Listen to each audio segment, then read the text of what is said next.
السلام علیکم ورحمۃ اللہ وبرکاتہ۔ جی میں محمد کبیر دبئی سے بات کر رہا ہوں۔ جی میرا سوال یہ ہے کہ روم کے ساتھ جو ہے باتھ روم اٹیچ ہے، تو اس باتھ روم اٹیچ کے ساتھ جو ہے اس کے اندر ایک بیسن ہے، تو اس بیسن میں ہم وضو کریں گے تو وضو ہو جائے گا کہ نہیں ہوئے گا؟ وعلیکم السلام ورحمۃ اللہ وبرکاتہ۔ ایسے اٹیچ واش روم وغیرہ میں جہاں پر واش بیسن موجود ہوتا ہے، واش بیسن میں وضو کرنا شرعاً بالکل جائز ہے، لیکن وضو کرتے وقت فرائض وضو کا خیال کرتے ہوئے جو شخص وضو کرے گا اس کا وضو بالکل درست ہو جائے گا۔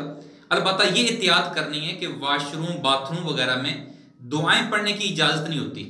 اٹیچ باتھ روم میں جہاں بیسن ہے وضو کر رہے ہیں وہاں پر دعائیں پڑھنے کی اجازت نہیں ہوتی، مثلا بسم اللہ شریف یا دوران وضو پڑھی جانے والی دعائیں یا وضو کے بعد پڑھی جانے والی دعائیں یہ نہیں پڑھ سکتے باتھ روم کے اندر۔ اس کا طریقہ کار یہ ہوگا کہ آپ دعائیں پڑھ کر پھر باتھ روم میں داخل ہوں۔ اسی طرح وضو کرنے کے بعد جب آپ باہر نکلیں پھر وضو کے بعد کی دعائیں پڑھ لیں۔ اس انداز میں اگر آپ وضو کریں گے تو انشاءاللہ ڈھیروں برکتیں بھی ملیں گی اور ثواب بھی حاصل ہوگا۔ واللہ اعلم ورسولہ اعلم بالصواب۔